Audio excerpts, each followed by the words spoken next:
لە گەرمەی پێکێنانی کابینەکەی عیبادیدا هاوڵاتیانی هەرێمی کوردستان داواکاریەکانی ساڵی 1922 بیرکەوتەوە کە لەگەڵ داواکاریەکانی ئێسای کورد لە ساڵی 2014دا جیاوازێکی ئەوە تۆی نییە. کەسێکی گەورە ئەوەی کە ئەم دوو قۆناغی پێش 2023 و لە دوای 2023 پێکەوە بەسێتەوە ڕاستیە شکستێکی گەورەیە لە تێنەگەیشتن لە جەوهەری ململانە.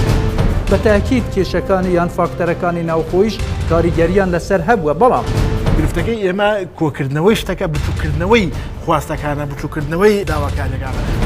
من پرسیارەکەم چی بۆ دروستکردنی دەوڵەتەکەمان کە خەونەکەمان چی بۆ ئەم مفاوەزاتە چی بۆ ئەم حکوومەتانە پرس بە چەند سنتەری توێژینەوە کراوە لە وڵاتە لە دەرەوەی حزبەکان. ماڵی ئێمە ماڵێکی لێکترازاوە ئێمە هێشتا لەناو خۆماندا ماڵێکی تۆکمەمان نێت تا بڵێین ئۆکەی بۆ کێشەکانی تر مشکیلان بۆی ڕوبەڕووی هەموو پێشهاتانەی ناو عێراق ببینەوە. فاکتەری دەرەکی هەمیشە کراوە بە عەلاگەیەک هەموو شکستەکانی کوردی پیاڵواسراوە. ئێمە شکستمان خواردووە لە ناو خۆمانە. ئەگەر ئێمە بە شێوەیەکی درست دیپلۆماسی بکەین دەتوانین دەستکەوتی باشتر بەدەست بین. مامۆستایەکی زانستە سیاسیەکانم لێرە دانیشتووە ئەمە بێڕێزیەت و بەم جۆرە پێناسەی سیاست دەکەین. سیاست دوو جۆرە سیاست پۆڵسی لە جوات و لە یۆنانەوە من یەک شت پێش دەڵێم بە یارمەتی خۆت کاک دکتۆر هەموو فەلسفەی سیاسی بخۆنەتەوە لە یۆنانەوە تا کوێسا. حکوومەتی مالکی لەسەر اتفاقی شەقامی کوردی و شەقامی عەرەبی دروست نەبووە. لەسەر ئەساسی اتفاقی بین مالکی وەکو سەرۆکی حزبی داعوا ئیمزای ئەو ڕێکەوتنەی کردووە سەرۆکی هەرێم وەکو سەرۆکی پارتی ئیمزای ئەو ڕێکەوتنامەی کردووە.